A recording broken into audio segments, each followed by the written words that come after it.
quería hacer una observación de inicio. ¿Cuántos de ustedes ya están trabajando en el nivel primario? ¿Pueden levantar la mano? Ok. ¿Y cuántos son esos que van a ir al Serum y van a llegar a un nivel primario? Ok, bien. Esta información es muy valiosa porque finalmente todos hemos empezado en el nivel primario cuando hicimos el Serum.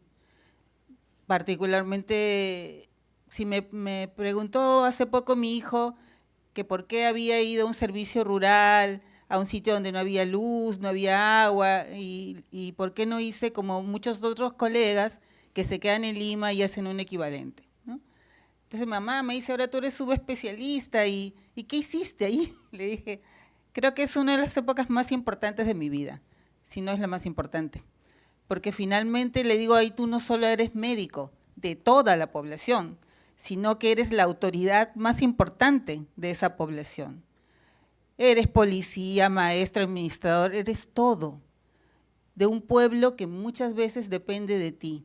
Y yo creo que esa experiencia es muy valiosa. La siguiente, por favor. Verdad, ¿no? Yo soy. Bien, hoy día quería hablarles de los trastornos tiroideos y cómo abordarlos en el nivel primario. Y también la forma de presentación clínica de las más importantes, cómo accedemos a un diagnóstico oportuno y finalmente, ¿qué hacemos en el primer nivel y cuándo decidimos hacer una referencia, ¿no? Entonces, ¿no? ¿No quieren?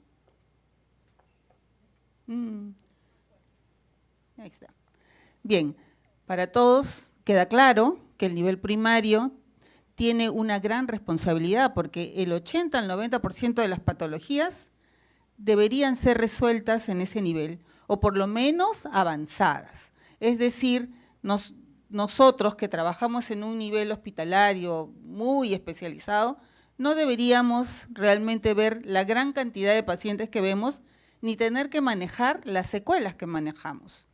Si nosotros podemos hacerlo muy bien desde el principio y darle esa importancia que tiene el principio.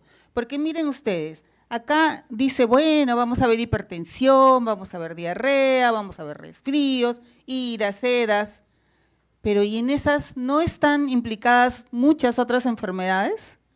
Puede ser un signo inicial, un síntoma inicial. Por ejemplo, cuando yo veo una enfermedad de Cushing, que es por un tumor hipoficiario, ¿quién lo vio primero? El nivel primario. Lo vio con hipertensión, con obesidad, con diabetes. Pero he ahí que este paciente, según toda la literatura, se demora 8 años en ser diagnosticado. 8 años, con lo mórbido que es vivir con una gran cantidad de corticoides en el cuerpo. Entonces, fíjense ustedes, eso no solamente pasa en nuestro país, pasa en todo el mundo. O sea, reforzar los conocimientos y las capacidades en el primer nivel es muy importante, es básico, ¿no? Entonces, por eso mismo, les traigo aquí las dos cosas, ¿no? Vean ustedes que se les quede bien grabada la importancia que ustedes tienen en todo, en los diagnósticos, en el manejo de las enfermedades para los diferentes niveles y también en las secuelas, porque finalmente debemos recordar que mucho del costo en medicina tiene que ver con las secuelas, y no solo con las que podemos manejar, sino con las que no podemos manejar. Entonces, finalmente, nuestra importancia a todo nivel es vivir concatenados, ¿no? Y de aquí nace lo más importante, que vamos a hablar ahora del feedback, que ya lo han estudiado muchas veces y que finalmente a veces se les enredaba y a veces no. Entonces, vean ustedes, esa es una hermosa tiroides inmensa, ¿no? Entonces, cuando una tiroides crece, ¿cómo se llama? Bocio, ¿no? Puede ser un bocio difuso como este o un bocio nodular. Pero por favor, nunca, nunca, jamás, de los jamases jamasiados, debemos decir bocio tiroideo, ¿verdad? Obvio, porque bocio es el crecimiento de la tiroides, ¿no? Entonces, ningún médico podría hacer eso, pero pasa, ¿ya? Entonces, este bocio difuso a la vista está, como decía mi maestro, el doctor Alfredo Pol, que se puede diagnosticar desde la puerta de la casa, ¿no? Porque finalmente es un gran tamaño, ¿no? Pero finalmente la tiroides nos da una visión de dónde está ubicado. Románticamente la han comparado con una mariposa, porque tiene 2 lóbulos y un istmo. El lóbulo derecho es más grande, porque está irrigado directamente, y normalmente la tiroides se encarga de muchísimas funciones, ¿no? Entonces, vemos aquí la importancia de que también muchas veces las pruebas diagnósticas podrían resultar siendo controversiales, ¿no? Y esos detalles finos ya vamos a ver hacia adelante a quién le corresponden. Sin embargo, nosotros debemos estar en la capacidad de identificar las patologías que van a llegar, así como llega ese Cushing, puede llegar una patología tiroidea. Hemos visto que las sedas, ¿dónde llegan? Con el nivel primario. ¿Y quién puede tener diarrea? Como siempre les pregunto a los residentes, a ver, causas de diarrea endocrina. El hipertiroidismo, de todas maneras. La insuficiencia adrenal, ¿no? La diarrea por neuropatía autonómica diabética, ¿no? ¿Diga? Claro, la gastroparesia diabética. Y todos los tumores neuroendocrinos que secretan serotonina, que secretan VIP, que secretan gastrina, ¿no? Entonces, vean ustedes toda la gama de lo que no podemos decir una simple EDA o una diarrea crónica, ¿no? Entonces, es ahí la importancia, porque vamos a ver más adelante algunos temas. Oye, esto tiene truco. No. Ahí está. Bien, yo les había comentado el tema del feedback o retroalimentación, ¿no? Entonces, es interesante que en endocrinología la mayor parte de hormonas se producen por una retroalimentación negativa, ¿ya? ¿Qué quiere decir retroalimentación negativa? Que cuando ustedes producen la hormona, ¿no?, por un estímulo, la hormona bloquea a quien la hace estimularse, ¿no? Es negativo. ¿Y se acuerdan cuál es la única positiva? La prolactina no, es un sistema diferente, es un bloqueo total. Tiene que ver con el sistema gonadal femenino. Recuerden que con el ciclo todas las hormonas van cambiando, pero algunas siguen aumentando y no llegan a bloquear al centro.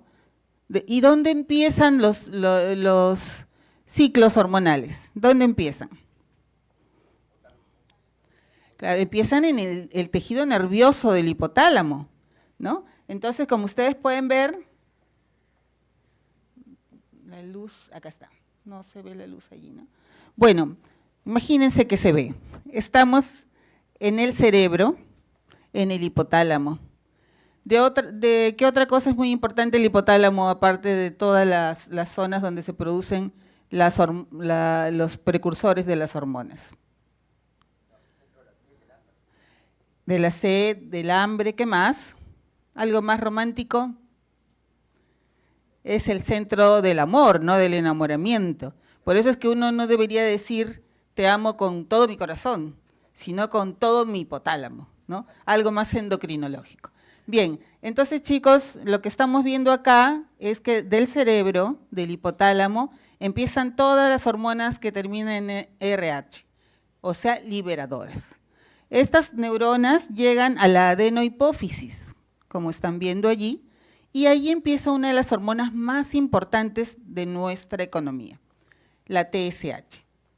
Igualmente la hipófisis de repente le llaman es la glándula máster, porque como manda a todo el mundo y de ahí vienen todos los cambios en un cuerpo, entonces la hipófisis va a liberar TSH. La TSH va a ir ¿dónde? A la tiroides, y la tiroides, que es el órgano blanco que va a producir T3 y T4. ¿Cuál es la forma más activa de las hormonas? ¿La T3 o la T4? La T3. Y se producen las dos, ¿verdad? ¿Y qué producimos más? ¿T4 o T3? En la tiroides, ¿qué producimos más? T4. Periféricamente se va a convertir en T3, ¿no? Entonces vean ustedes, esto, disculpen que no puedo iluminar bien esto, pero una vez en la tiroides, ¿no? Vean ustedes cómo se han producido la hormona tiroidea, básicamente la T3, hace el bloqueo hacia arriba, ¿no? El feedback negativo, ¿ya? Tenemos dos niveles, asa corta y asa larga. La asa corta es hipotálamo hipófisis y la asa larga de la T3 a la hipófisis y al hipotálamo. Uy, ahora sí fue solo. A ver, está avanzando, ya. Bien, vámonos entonces ahora a la tiroides. ¿Estamos ahí todos? ¿Sí? Ya. ¿Qué producto es necesarísimo para producir las hormonas tiroideas? El yodo, ¿verdad? El yodo. Muy bien, el yodo, entonces, como ustedes lo están viendo allí, el yodo se une a una proteína que forma parte estructural de la tiroides, que es la tiroglobulina, ¿ya? La tiroglobulina, entonces, es un marcador tisular, quiere decir que tenemos tiroides, ¿no? No podemos usarla como un marcador tumoral cuando hay cáncer de tiroides hasta que operemos la tiroides, porque si con un nódulo tiroideo se me ocurre dosar tiroglobulina y sale positivo, ¿yo me asusto? No, pues me asustaría más bien si no hubiera, ahí sí está para replay, ¿no? Porque finalmente todas las tiroides tienen tiroglobulina, ¿no? Entonces, esa proteína se une al yodo, pero ¿se imaginan ustedes si comemos mucho yodo, qué cantidad de hormonas se podría formar? Tendríamos todos hipertiroidismo, ¿verdad? Pero nuestra tiroides tiene un sistema interno, intratiroideo de control. ¿Cómo se llama ese sistema? El sistema de Walsh-Chaikov, ¿no? Es un control interno. Ya le hice hasta aquí nomás, ya no entres más porque ya está, suficiente. Entonces vean ustedes cómo hay varios niveles, ¿no? Porque es muy importante reconocer eso porque también allí cuando entra, fíjense ustedes, en el lado azul de abajo, ¿no?, del ingreso de yodo, van a ver también un fenómeno, un sistema que se llama Jod-Basedow, ¿ya? Jod-Basedow. Y contra ese está el Walsh-Chaikov. Entonces, ¿por qué es importante? Porque ustedes recordarán y van a verlo, capaz, ¿no? Esta gente que viene de la sierra o de zonas de bocio endémico que tienen poco yodo, de pronto se hacen una prueba contrastada con yodo. ¿Qué le pasa? ¿Qué pasaría? ¿Ah? A ver, imagínense ustedes que viene de Huancavelica. Nadie se dio cuenta que tenía bocio, eso es raro, pero puede pasar, ¿no? Y de pronto le mandan a hacer, no sé, un urotem. ¿Cómo llega con ustedes después de haberse hecho el urotem? O síntomas, díganme, ¿qué síntomas cree que va a traer? Va a venir con un hipertiroidismo por Jod-Basedow, ¿ya? En este punto de la tiroides, siempre debemos recordar que todavía en nuestro país hay zonas yodoprivas. Aunque el trabajo del doctor Pretel ha sido muy exhaustivo, debemos recordar que todavía, lo vamos a ver un poquito más adelante, ¿ya? Bien, entonces miren ustedes, de allí básicamente se produce T4 en un 75% y 25% T3. Y como están viendo allí, avanzamos con las desiodinasas, ¿no?, que son estas enzimas que van a clivar la T4 hacia T3, produciendo la hormona más activa. Pero también hay otra desiodinasa que va a inactivar a la T3 y vamos a tener una T3 inactiva que es la T3 reversa. ¿Dónde está muy alta la T3 reversa? Del eutiroideo enfermo. ¿Qué es? ¿Qué es? En los pacientes críticos, ¿no? que están severamente enfermos, vamos a encontrar que este sistema de adaptación, porque todo esto es un sistema de adaptación, ¿no? Ese sistema de adaptación, ¿qué va a tener que hacer? Hacer que el cuerpo no pierda energía, no consuma nada. ¿Y cómo lo va a hacer? Ya no teniendo una T3 activa, sino inactiva. La T3 reversa, entonces, es una forma de adaptación del cuerpo humano, ¿no? En el estado del paciente muy crítico, ¿no? Muy bien. Entonces, pero las hormonas tiroideas, aquí tenemos un pequeño error, discúlpenme, no lo pude corregir a tiempo. Fíjense ustedes el feedback de la hipófisis o pituitaria, la TSH, ¿no? A la tiroides, y es bloqueada por la T4 más por la T3, ¿no? Eso es lo que sucede normalmente. En el hipertiroidismo, una vez que ya se produjo suficiente hormona, ¿qué le va a pasar a la TSH? Claro, entonces vamos a tener TSH baja con T4 elevado. Y en el siguiente caso es al revés, es el hipotiroidismo, ¿no? Donde la TSH va a estimular a la tiroides y va a estar muy alta, pero la tiroides no responde, por lo tanto va a estar baja y no va a haber un estímulo de bloqueo. Vamos a seguir produciendo TSH. El otro último caso es más infrecuente, que es el hipotiroidismo secundario, donde además tenemos la TSH disminuida. Ese es otro tema también que de repente lo podemos hablar en las preguntas, pero es muy interesante porque a veces la gente se equivoca pensando que hay un solo perfil, ¿no? Ya.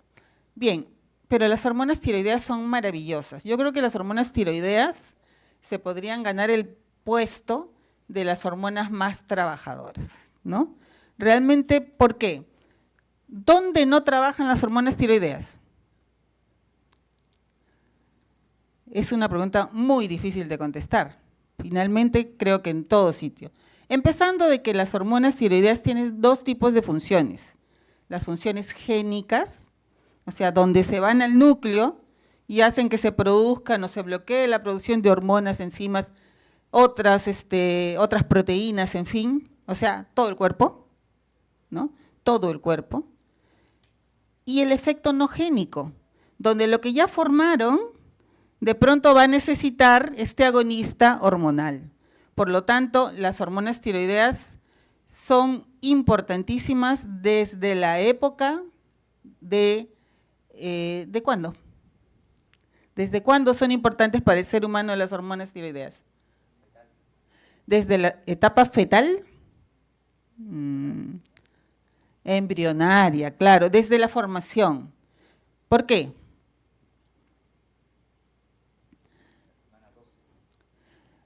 Claro, a partir de la semana 12 ya no hay problema, porque ahí ya se formó el eje tiroideo del niño. Pero hasta las 12 semanas que está sucediendo toda la organogénesis, imagínense ustedes que están atendiendo a sus pacientes y les toca una gestante. Una gestante que ya tenía su diagnóstico de hipotiroidismo, pero que como había estado en la sala de espera varias veces por en obstetricia, otros momentos, en hormonas, en farmacia, en fin, ya habían pasado unas 3 semanas de su gestación y les cuenta a ustedes, muy contenta, que ella desde que empezó, que supo que estaba embarazada, se quitó las hormonas tiroideas. ¿Y por qué se las quitó?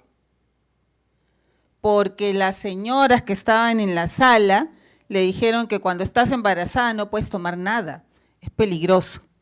¿Quién está sufriendo ahí? El futuro neurológico del bebé.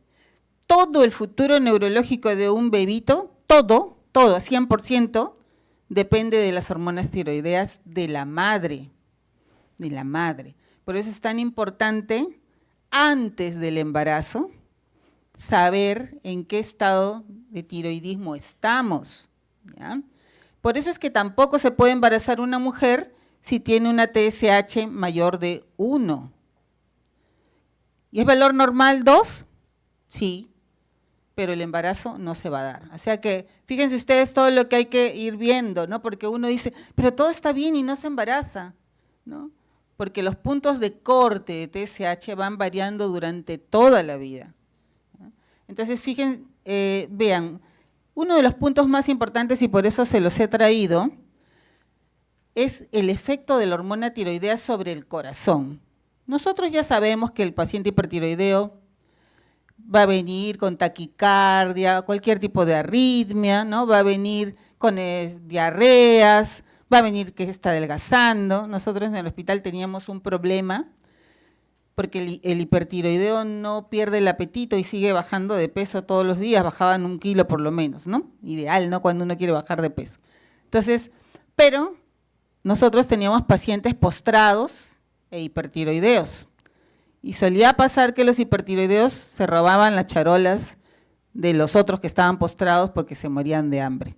Entonces, y seguían bajando de peso, ¿no? El hipertiroideo, fíjense ustedes, ¿cómo estará la presión arterial del hipertiroideo? Cuando ustedes llegan a un paciente y lo miran así, dice, este me parece hipertiroideo, y le toman la presión, ¿qué es lo que esperan encontrar?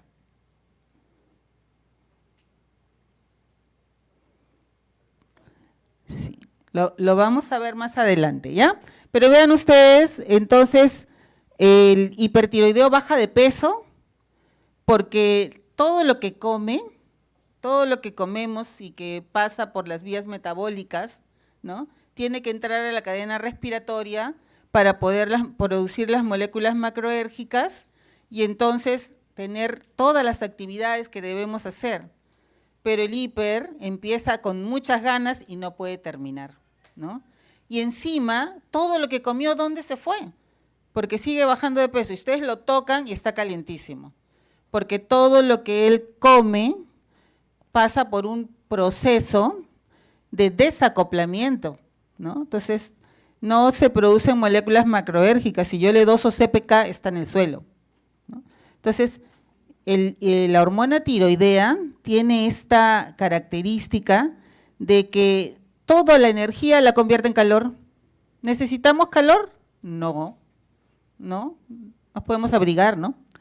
Pero entonces todo lo que necesitaba para cumplir sus funciones termina produciendo calor, una energía con pérdida fútil. ¿Por qué? Porque las hormonas tiroideas sobreexpresan las UCP.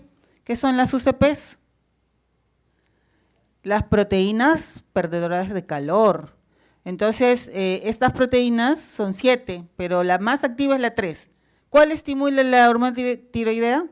¿Cuál hace que génicamente se exprese? La 3, ¿no? Así son los hipertiroideos. Y la hormona tiroidea produce normalmente porque nosotros necesitamos también tener una adaptación, eso es lo normal, ¿no? Entonces, vean ustedes, la termogénesis, vamos a ver también la presión arterial y la presión de la resistencia periférica, la precarga, la poscarga y el cronotropismo. En todos esos, mediante bombas que hay en el corazón y bombas que hay en todo el cuerpo, en los músculos, la hormona tiroidea tiene funciones, porque la hormona tiroidea, por ejemplo, hace que se expresen las bombas de sodio, potasio, ATPasa, ¿no?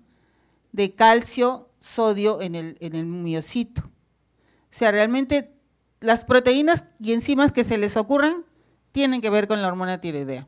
Y en el corazón, muy importante también, ahora lo vamos a ver más adelante. Uy, otra vez. Ahí está. Eso debió ir de repente un poquito antes porque justo es durante toda la evolución del embrión y del feto y la función que tiene la hormona tiroidea, total, 100%, ¿ya? Entonces, hasta la semana 12 casi es total, ¿no? Entonces, hay 2 cosas o 3 cosas que cuando una chica quiere hacer un insulto endocrinológico y te dice cretino, ¿qué está diciendo cretino, chicos? hipotiroideo congénito. ¿Y cómo es un hipotiroideo congénito?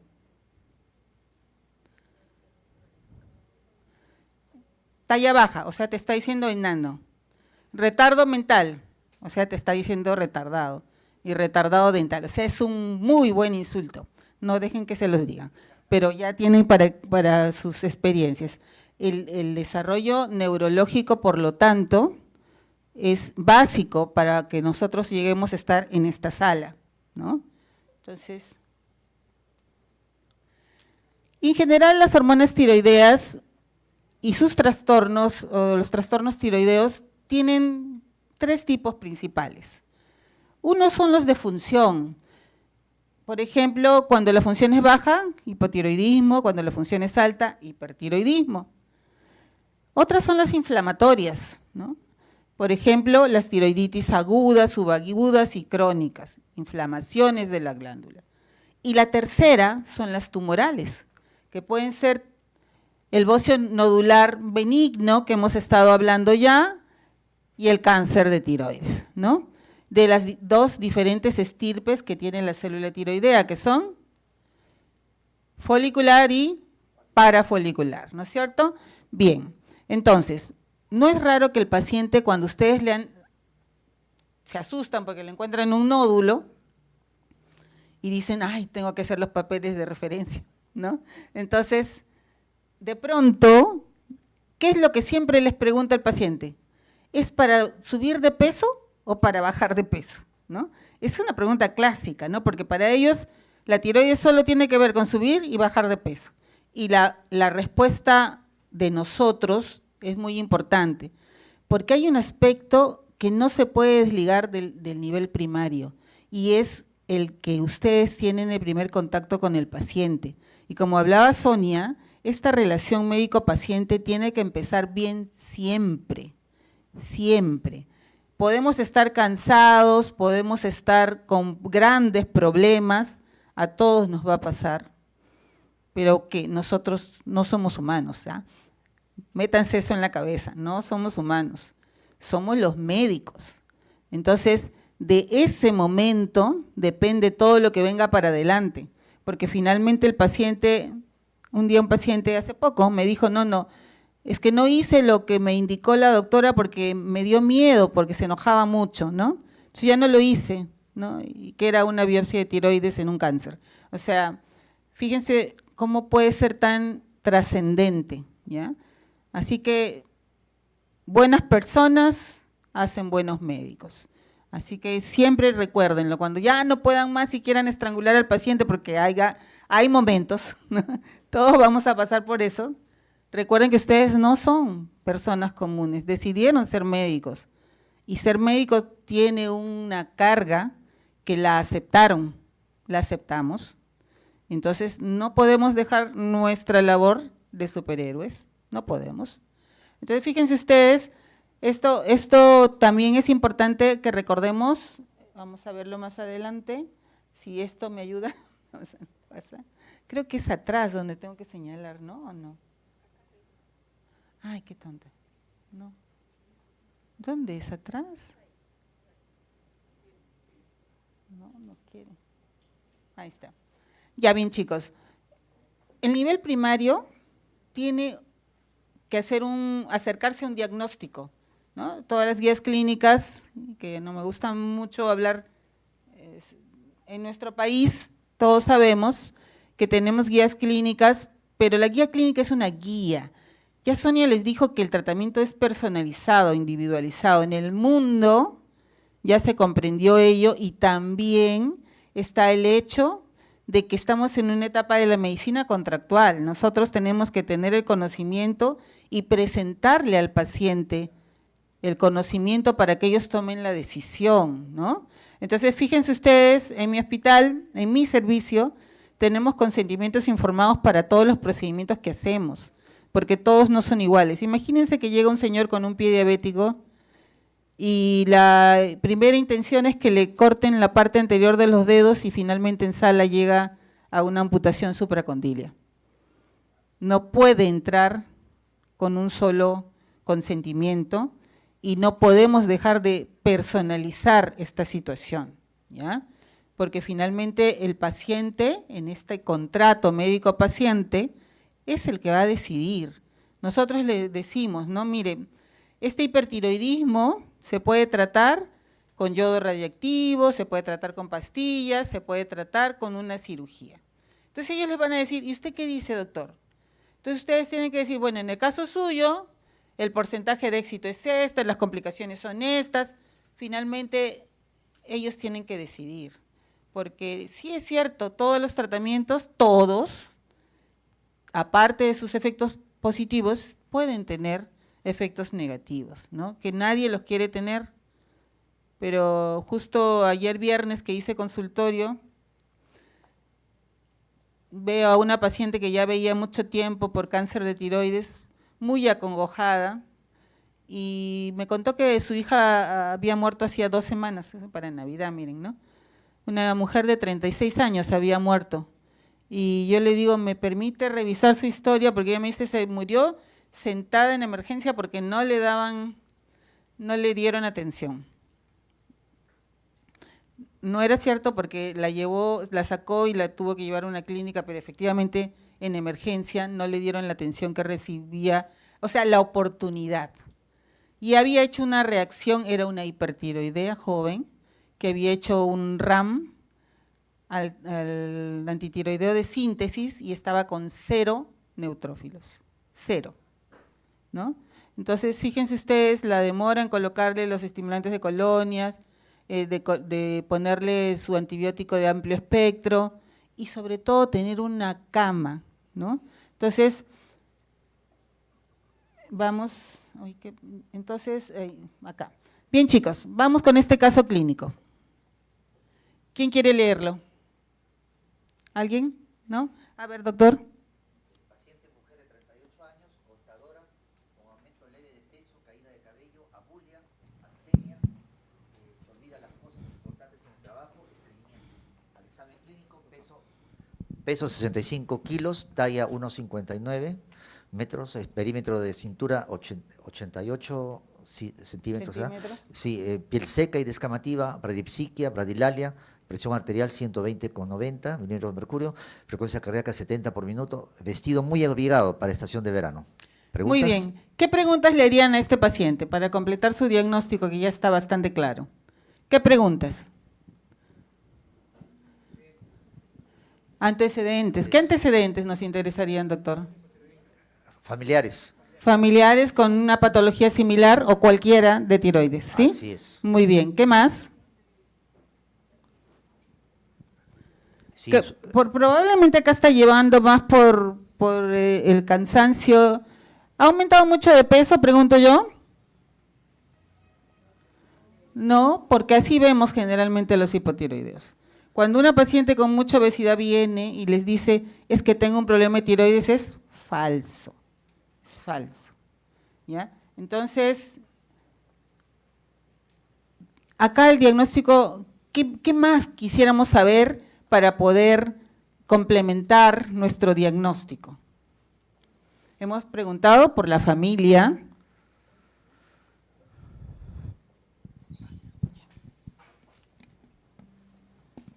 ¿Algo más, chicos? Claro. Sí, pero no es tan definitivo, ¿no? Ahora podemos hablar del bocio endémico más adelante. A ver, o sea, ya tienen todo su diagnóstico, ¿no hay un diagnóstico diferencial para esto?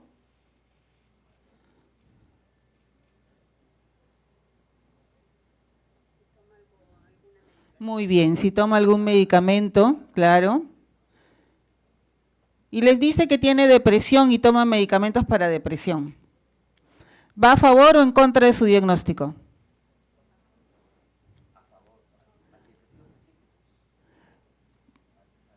Sí, podría ser antidepresivos tricíclicos, cualquier antidepresivo realmente, ¿no? Y también les cuenta que su mamá dicen que tiene un problema de tiroides, pero no sabe cuál, ¿no? Entonces, vamos completando una idea que es muy importante. ¿Qué les llama la atención del cuadro clínico, aparte de que tiene un índice de masa un poco elevado? El vestido muy abrigado, muy bien. Quiere decir que no controla la temperatura, ¿no es cierto? No está produciendo unas proteínas para protegerse del frío. Muy bien, ¿qué más? Bradisiquia, bradilalia. Ya hemos dicho el efecto de la hormona tiroidea en el cerebro, ¿no? Muy bien, ¿qué más? La piel seca, que es descamativa, muy bien, efecto en la piel. Vean ustedes, ninguna parte del cuerpo se salva con la hormona tiroidea. ¿Qué más? Muy bien. ¿Quién preguntó por las menstruaciones? ¿Cómo deberíamos encontrar las menstruaciones si es que es un problema de hipotiroidismo? Pero no le vamos a hacer un estudio ovulatorio ahí ni el estudio del moco, ¿no? ¿Ah? Irregulares. No. Cuando tenemos deficiencia de hormona tiroidea, recuerden que los ciclos son abundantes. Hipermenorrea, ¿ya? Hipermenorrea. Pueden ser ciclados normales, pero son muy abundantes, ¿ok? Entonces podríamos pensar que es un mioma, por eso tiene este sueño. O sea, ahí se nos van abriendo los diagnósticos diferenciales, ¿ven? Muy bien.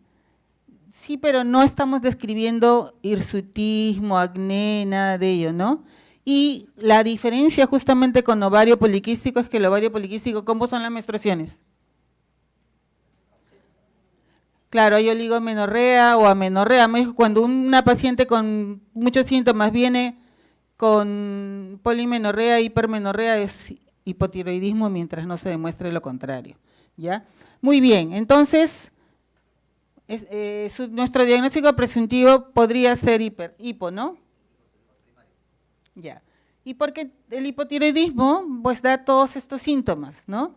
Que van desde la piel, las uñas, el cabello, la depresión, ¿no? La hormona tiroidea tiene que ver con la serotonina, ¿no? Bueno, tenemos mucho que ver con el problema de la bradiciclia, bradilalia, ¿no? Entonces, finalmente, también tenemos un volumen urinario disminuido, todo está disminuido. Y hay un mixedema, o sea, lo que tiene el paciente no es grasa, es como una gelatina que está subdérmica, ¿no? Que es el mixedema, ¿ya? Macroglosia, mixedema pretibial es en hiper. Ya en toda la cara, ustedes van a ver la carita, van a estar infiltrada. ¿Y dónde se infiltra más? En esta zona, ¿no? Y la macroglosia, o sea, van a tener como una cara de bobito, ¿no? Bien, a ver, pasa. Ya, entonces habíamos hablado de la importancia del corazón, ¿no? Este paciente tenía 12,9 de presión arterial, a nadie le llamó la atención. ¿No les llama la atención? ¿Qué les llamó? Una hipertensión diastólica, ¿verdad? Entonces, porque muchas veces la gente dice, no, en hipotiroidismo presión baja, falso. Hipotiroidismo, hipertensión diastólica, ¿ya? ¿Por qué? Por esto mismo que estábamos viendo, ¿no? Entonces, la resistencia periférica aumenta, y al aumentar tiene que subir la presión diastólica. Y la sistólica puede estar normal o más baja, ¿por qué? Porque todo lo contrario va a suceder. Baja el gasto cardíaco, entonces podemos tener insuficiencia cardíaca. En las formas severas de hipotiroidismo hay derrames por todo sitio, ¿ya? Entonces el corazón pierde fuerza. Bien, y el examen de laboratorio sería, si es primario la causa más frecuente, TSH alta, como vimos en los ejes, y T4 libre, baja. Pero aquí era importante el tema de la familia, porque la principal causa de hipotiroidismo, ¿cuál es? ¿Cuál es la principal causa de hipotiroidismo? La tiroiditis de Hashimoto. Por lo tanto, los anticuerpos son una opción. Claro que estos exámenes que ya son más específicos los vamos a hacer cuando los derivemos, ¿no? Pero el paciente que viene, ay, tengo tiroiditis de Hashimoto, bueno, pues, y además tengo ahora hipotiroidismo. La principal causa es, o sea, lo importante es que ustedes con su conocimiento, le den esa tranquilidad al paciente, ¿no? Eso que ustedes saben y que él tiene que saber. Pero mi mamá también tenía y su hija va a tener, porque generalmente se hereda en línea femenina, ¿ya? Y nos da una tiroides grande y renitente. Es decir, palpan como palpan la punta de la nariz, renitente, así es la tiroides, ¿ya? Entonces, muchas veces se organiza como nódulos y muy gran porcentaje de nódulos que nos mandan son tiroiditis de Hashimoto, ¿ya? Entonces, y el tratamiento es la hormona tiroidea y ahora tenemos pues 10.000 presentaciones, ¿no? Porque si es viejito hay que empezar con poca dosis, si está en tormenta hay que empezar con mucha dosis, si está en coma misedematoso hay que empezar con mucha dosis, los niños tienen un punto de corte, eso ya corresponde a los niveles diferentes. Y como les decía, por ejemplo, si está gestando, pues tiene que tener un nivel especial, si está en el embarazo, tiene que tener otro nivel especial, en el primer trimestre, en el segundo trimestre, en el tercer trimestre. Todo eso es importante, ¿ya? Y los mayores tampoco nos vamos a estresar, ¿no? De que estén en valores muy pegados al hipertiroidismo, más bien al hipotiroidismo. Es otra situación diferente cuando tenemos nódulos tiroideos. Los nódulos tiroideos, ¿con qué van generalmente? ¿Con hipotiroidismo, con hipertiroidismo o con eutiroidismo? Eutiroideos la mayor parte. Sin embargo, hay varios estudios que demuestran que la TSH, bueno, la TSH todos sabemos que es oncogénica, ¿no? Por eso en el cáncer de tiroides folicular y papilar tratamos de tenerla muy baja, para que no regrese la enfermedad, sobre todo si esta enfermedad es agresiva. Entonces, en ese caso hay que tener más cuidado con los puntos de corte de TSH, ¿no? Entonces, en los nódulos tiroideos tratamos de mantener la TSH menor de 2 para que no haya ningún problema, ¿no? Vamos con el caso clínico 2. A ver, ahora, ¿quién lee? A ver, ¿podrías leer? ¿Sí? Paciente varón de 78 años, vive en una casa de reposo hace un año. Acude por antecedente de insuficiencia cardíaca congestiva. Pese a haber tomado sus medicamentos, siempre regresa descompensado. Al examen clínico, peso 60 kilogramos, talla 1.60 metros. No palpo tiroides. Fibrilación auricular con respuesta alta, 90 por minuto.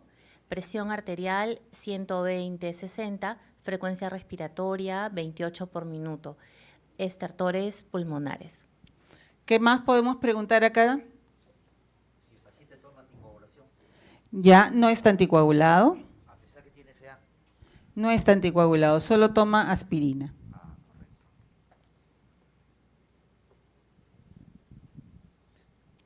Son pacientes que a veces les van a llegar a ustedes, nivel primario. si es diabético, hipertenso, Sí, no es diabético ni hipertenso. ¿Qué más querrían preguntar? ¿cómo está la función renal? La función renal está controlada. Un tema en insuficiencia cardíaca también es la dieta, ¿no? No sé si en las casas de reposo uno puede asegurar una dieta y el volumen, porque ustedes recuerdan que los pacientes mayores tienen que tomar mucha medicación y con cada pastilla media taza de agua, ¿no? Entonces eso también hay que controlarlo. Nosotros en el hospital cada piso tiene su servicio de nutrición, ¿no? Entonces uno pone volumen total entre líquidos y sólidos 1000 cc y entras a la habitación y ves la jarra que le han dejado para que tome sus medicamentos. O sea, es bien importante que coordinemos todos los trabajadores de salud.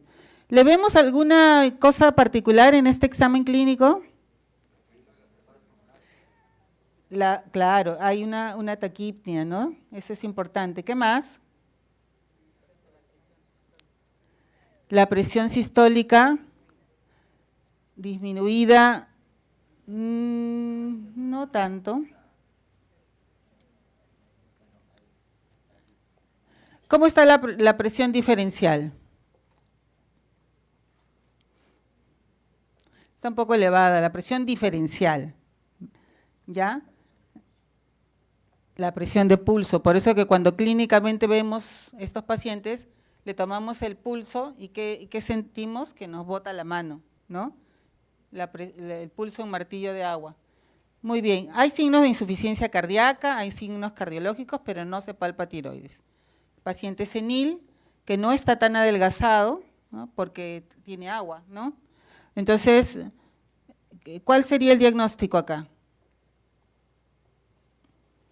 Muchas causas pueden ser, ¿no? Realmente, como ha ido varias veces a la emergencia y todo, ya le han hecho muchos estudios, entonces a ustedes sí se les va a ocurrir paciente mayor con problema cardiovascular, insuficiencia cardíaca, que no se resuelve y que toma muchos medicamentos para resolverlo, es un hipertiroideo. Pero entonces me dirán, pero si no se palpa la tiroides, 20% de los pacientes con hipertiroidismo del anciano no se palpa la tiroides. Y 20% de los pacientes con hipertiroidismo y enfermedad cardiovascular no se palpa la tiroides. O sea, quiere decir que sí está la tiroides, pero no la podemos palpar porque es muy chica, ¿no? Entonces, pero es activa. Entonces, este paciente, efectivamente, ¿qué es lo que normalmente encontramos en los hipertiroideos así ancianos? No es lo común, ¿no? Bueno, su piel estaba más caliente de lo normal. Fíjense ustedes, ¿cómo quedamos en que produce la hormona tiroidea? Baja la resistencia periférica. Entonces, la presión diastólica, ¿va a subir o va a bajar? Va a bajar la presión diastólica, ¿no es cierto?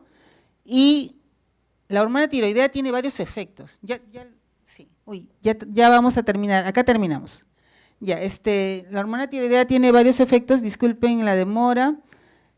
Una, que aumenta unas proteínas para contracción del corazón, ¿no? Por lo tanto, el impulso cardíaco es mucho más fuerte, ¿no? Segundo, que aumenta la cantidad de volumen sanguíneo porque estimula la eritropoyetina génicamente. Por lo tanto, tenemos más volumen. Otra, que produce más receptores beta-adrenérgicos y por lo tanto hay taquicardia o cualquier taquiarritmia. Por lo tanto, este es el efecto en el paciente. Bueno, la presentación la tienen completa. Voy a pasar a la última porque quiero comentarles. Eran 29 diapositivas para 30 minutos, pero fue mucho. Bien, yo creo que la salud de calidad y oportuna sí la podemos dar. Simplemente tenemos que estar preparados para hacerlo. Es una oportunidad, es nuestra obligación también, ¿no? Entonces, desde la época antigua, miren, los antiguos moches habían plasmado aquí a un hipertiroideo. Esta es la foto de un hipotiroideo congénito y este es un bocio multinodular endémico, ¿ya? Bueno, muchas gracias, disculpen la demora.